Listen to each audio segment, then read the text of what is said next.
তোমার আমি কতদিন কইছি লড়বা মা, আবার এমন করে। সাম্প্রতিক সময়ের সবচেয়ে আলোচিত নাম ক্রিম আপা। শিশুদের দিয়ে অস্বাভাবিক ও অপ্রাসঙ্গিক কন্টেন্ট বানিয়ে কোটি কোটি ভিউ কামানোর অভিযোগ উঠেছে তার বিরুদ্ধে।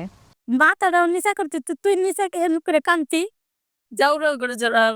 ক্রিম আপা নামে পরিচিত এই কন্টেন্ট ক্রিয়েটর ফেসবুক ও ইউটিউবে শিশুদের দিয়ে ভিডিও বানিয়ে ভাইরাল হয়ে ওঠেন। ভিডিওগুলোতে দেখা যায় শিশুরা বিভিন্ন হাস্যকর, নাটকীয় ও প্রায় অসম্ভব আচরণে অংশ নিচ্ছে, যা তাদের বয়সের সাথে একদমই মানানসই নয়। এই বিষয়টি নজরে আসার পর অনেক শিশু অধিকার কর্মী এবং নেটিজেনরা বিষয়টি নিয়ে সরব হন। তাদের অভিযোগ, এই ভিডিওগুলো শুধু শিশুদের মানসিক বিকাশে নেতিবাচক প্রভাব ফেলছে না, বরং তাদের ব্যক্তিগত মর্যাদাও ক্ষুণ্ণ করছে। সংশ্লিষ্ট সূত্রে জানা যায়, প্রশাসন এখন এই ক্রিম আপার বিরুদ্ধে ব্যাখ্যা চেয়েছে। তদন্ত শুরু হয়েছে এবং ভবিষ্যতে আরও কঠোর পদক্ষেপের ইঙ্গিত দিয়েছে কর্তৃপক্ষ।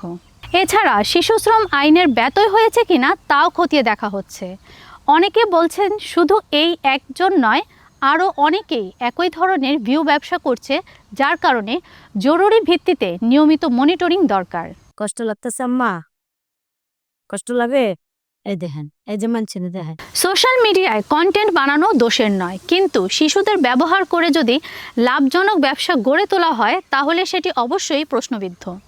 কন্টেন্ট ক্রিয়েটর শারমিন শিলা জানান, সাভারের বাইপাইল এলাকায় তার একটি বিউটি পার্লার আছে। হিংসায় ষড়যন্ত্র করে এ ধরনের অভিযোগ দেওয়া হচ্ছে। তিনি তার 12 বছর বয়সী ছেলে এবং 1.5 বছর বয়সী মেয়েকে অনেক ভালোবাসেন। তারা দুজন তার কলিজার টুকরা। তাদের নির্যাতন করার প্রশ্নই আসে না। তিনি এরকম ভিডিও আর কখনো বানাবেন না। আজকেও থানায় যে আমরা আসলাম, তো আমার ছেলে মেয়েকে যে কখনো অত্যাচার করি নাই এটা অনেকেই বোঝে।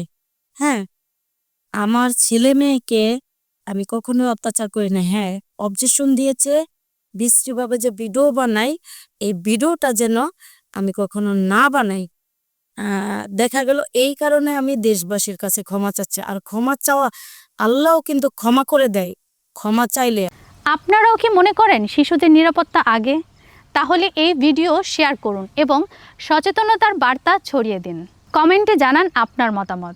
সুপ্রিয় দর্শক, আবারও হাজির হব আপনাদের কাছে নতুন কোনো বিষয় নিয়ে। সেই পর্যন্ত সুস্থ থাকবেন, ভালো থাকবেন এবং রিভলিউশন 24-এর সাথেই থাকবেন।